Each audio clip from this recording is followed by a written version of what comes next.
In today's video, I'm going to teach you how to print a Mailchimp campaign. Let's dive right in. First, you need to log into your Mailchimp account. Open your preferred web browser, navigate to Mailchimp.com, and enter your login credentials. Once you're inside, you'll find yourself on the campaign's dashboard. This is where you'll manage all your email campaigns, so either select one you've already sent or focus on a draft you're currently working on. Now locate the specific campaign you wish to print. You'll do this by clicking on Campaigns in the left sidebar.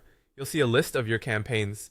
Simply choose the one you want, whether it's already sent or still in draft form. If your campaign is already sent out, click on View Report, then View Email.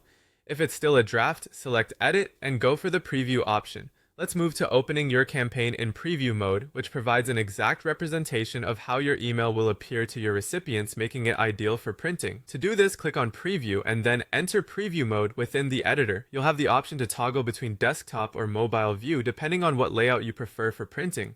The next step involves opening your campaign in a new tab for a cleaner print version by removing any editing panels or sidebars. In the preview mode, search for the View Email in Browser or Share Link, which you usually find at the top of the email or under the Share dropdown in Campaign Settings. Clicking these options will open the email as a web version, which is perfect for printing.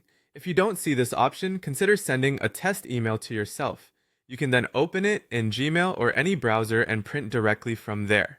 On to the actual printing. Once your campaign is open in the browser, it's time to print or save your email as a PDF. Press Ctrl+P if you're on Windows or Cmd+P for Mac users. In the print dialog box, choose your printer if you want a hard copy or select Save as PDF for a digital version. Finally, hit Print or Save. If any part of your email seems to be cut off, try adjusting the margins or scaling in the print settings. Now, if you'd like to include performance data like open rates, click rates, and audience stats along with your campaign summary, go to Reports, then View Report, followed by Print Report. As an alternative option for more control over layout or branding, consider exporting your campaign in HTML format. Go to your campaign and click Edit Design, then choose Code Your